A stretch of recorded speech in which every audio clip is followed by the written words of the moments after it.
we've got all these bugs coming off. They're literally crawling all over my waders right now. They're getting inside Alex's nose. You have no idea how hard it is for him to hold still right now. You get into a hatch like this and it can be pretty overwhelming. Like, what fly do I even tie on? What's going to stand out in the crowd? Generally speaking, you've got your dun, you've got your emerger, and then you've got maybe your spinner or your cripple. You're gonna pick your fly based on how the fish are rising and where those flies are sitting on the water. For example, right now behind me, if I take a look, I see a bunch of upright sailboat wings. I see a bunch of adult mayflies sitting on the water.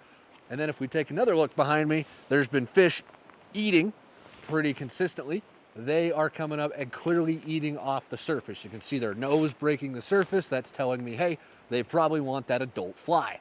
Earlier today, however, before the hatch really got going, they were just barely breaking the surface. You could see their dorsal and their tail fin kicking up a lot, and that told me they were taking stuff that was in the surface film. At that point, it was probably an emerger.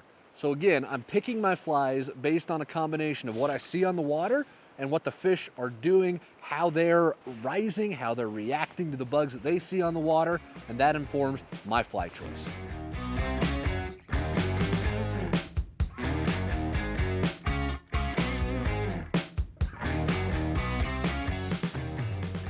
During the blue wing hatches especially, you usually have low, clear water. You've got picky fish. They're very particular about both how the fly is presented and the pattern that you pick. So you've really got to dial those in. I've picked a dun, just a parachute Adams, because I can see the adults on the water and I can clearly see all these fish eating the adults. So it's not really a huge mystery what they're snacking on. I could throw a cripple on at this point too if I wanted.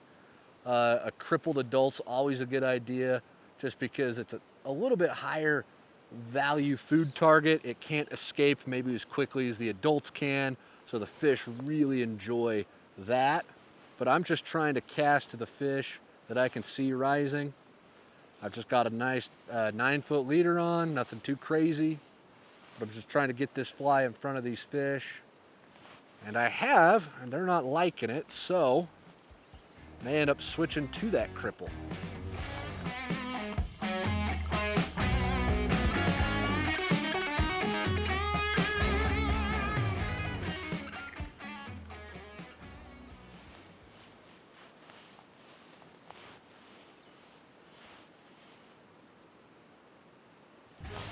There we go.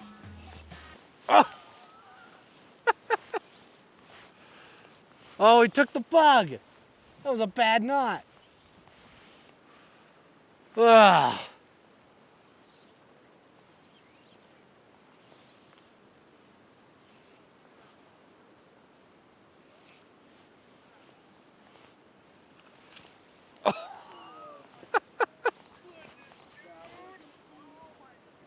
Oh.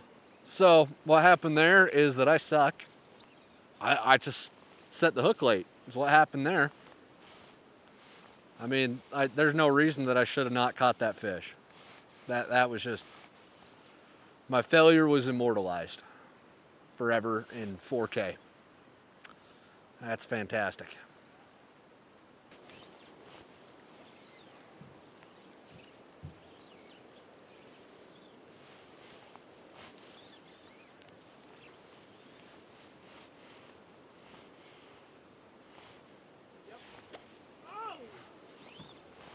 That was a refusal.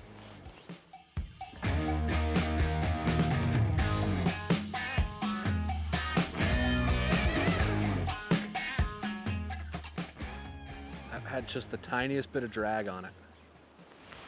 The last one that just rose to it, he came up and he bumped it out of the way with his nose. Like, I watched him not eat it.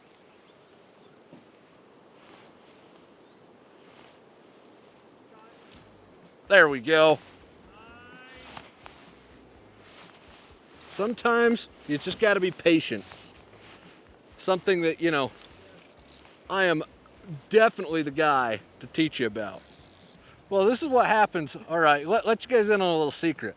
Fly fishing and filming is not as glamorous as it may appear.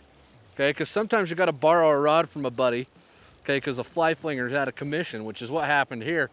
And my buddy Ivan, wonderful feller, but he's a lefty, so I go to reel, and it's I look like I don't know what I'm doing. Which, I mean, how does that differ too much from my real life?